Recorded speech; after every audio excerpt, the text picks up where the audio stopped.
Hello again. Did you guess our story for today? We had the giraffe and we had the special dancing shoes. If you did, well done. If you didn't, it's Giraffes Can't Dance by Giles Andre. Shall we start? Gerald was a tall giraffe whose neck was long and slim, but his knees were awfully bandy and his legs were rather thin. He was very good at standing still and munching shoots off trees, but when he tried to turn around, he buckled at the knees. Now every year in Africa, they hold the jungle dance, where every single animal turns up to skip and prance. And this year when the day arrived, poor Gerald felt so sad, because when it came to dancing, he was really very bad. The warthogs started waltzing, and the rhinos rock and rolled. The lions danced a tango, which was elegant and bold. The chimps all did a cha-cha-cha, with a very Latin feel, and 8 baboons then teamed up for a splendid Scottish reel. Gerald swallowed bravely as he walked towards the floor, but the lions saw him coming, and they soon began to roar. "Hey, look at clumsy Gerald!" the animals all laughed. "Giraffes can't dance, you silly fool! Oh, Gerald, don't be daft!" Gerald simply froze up. He was rooted to the spot. "They're right," he thought. "I'm useless. Oh, I feel like such a clot."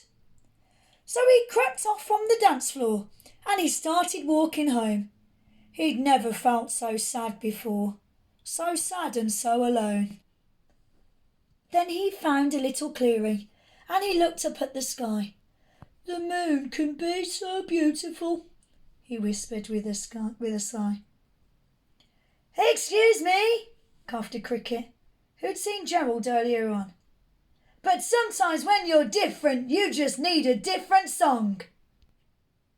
Listen to the swaying grass and listen to the trees. To me the sweetest music is the branches in the breeze. So imagine that lovely moon is playing just for you. Everything makes music if you really wanted to." With that the cricket smiled and picked up his violin. Then Gerald felt his body do the most amazing thing. His hooves have started shuffling, making circles on the ground. His neck was swaying gently and his tail was swishing around. He threw his arms out sidewards and he swung them everywhere.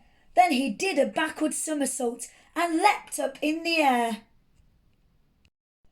Gerald felt so wonderful. His mouth was open wide. "I am dancing! Yes, I'm dancing! I am dancing!" Gerald cried. Then one by one each animal who'd been there at the dance arrived while Gerald boogied on and watched him quite entranced. They shouted, "It's a miracle! We must be in a dream! Gerald's the best dancer that we've ever seen!" "How is it that you can dance like that, please, Gerald? Tell us how." But Gerald simply twizzled round and finished with a bow. Then he raised his head and looked up at the moon and stars above. "We all can dance," he said, "when we find music that we love." The end. I really like that story. Shall we see what clues we've got for tomorrow?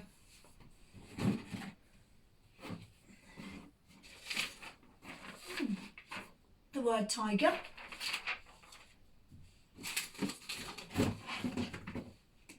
A plate. And a cup. Wonder what our story will be tomorrow. Have a guess. See if you get it right. We'll see you tomorrow.